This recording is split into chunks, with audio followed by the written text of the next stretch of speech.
उरी सेक्टरमध्ये सीमेपलीकडून गोळीबार झाल्याची माहिती समोर येते। या गोळीबारात एका महिलेचा मृत्यू झाला, एक जण जखमी झालेत। उरी सेक्टरमध्ये सीमेपलीकडून गोळीबार झालेला आहे। या गोळीबारात एका महिलेचा मृत्यू तर एक जण जखमी झाल्याची माहिती। जखमी महिलेला बारामुल्लामधील रुग्णालयामध्ये नेण्यात आल्याची माहिती। एक जण जखमी झाले या गोळीबारात।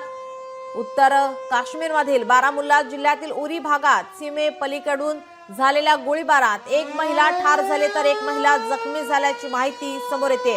राजरवाडीहून बारामुल्लाला जाणाऱ्या एका वाहनावर माहुराजवळ गोळीबार झाला। या घटनेत एका महिलेचा मृत्यू झाला। नरगिस बेगम असं या महिलेचं नाव, तर रझीक अहमद खान यांची पत्नी हाफिजा जखमी झाली आहे।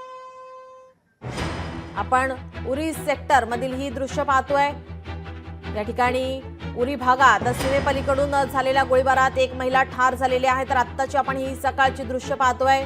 या ठिकाणी नागरिक स्थानिक या ठिकाणी बाहेर फिरताना आपण पाहतोय।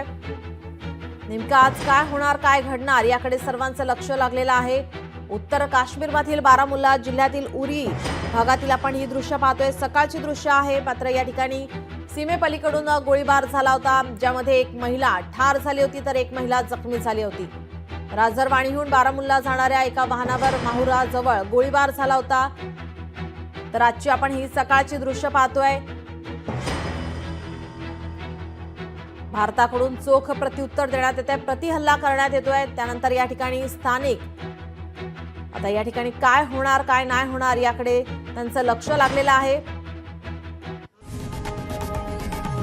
लोकशाही मराठी ऐका, पहा, जागरूक रहा।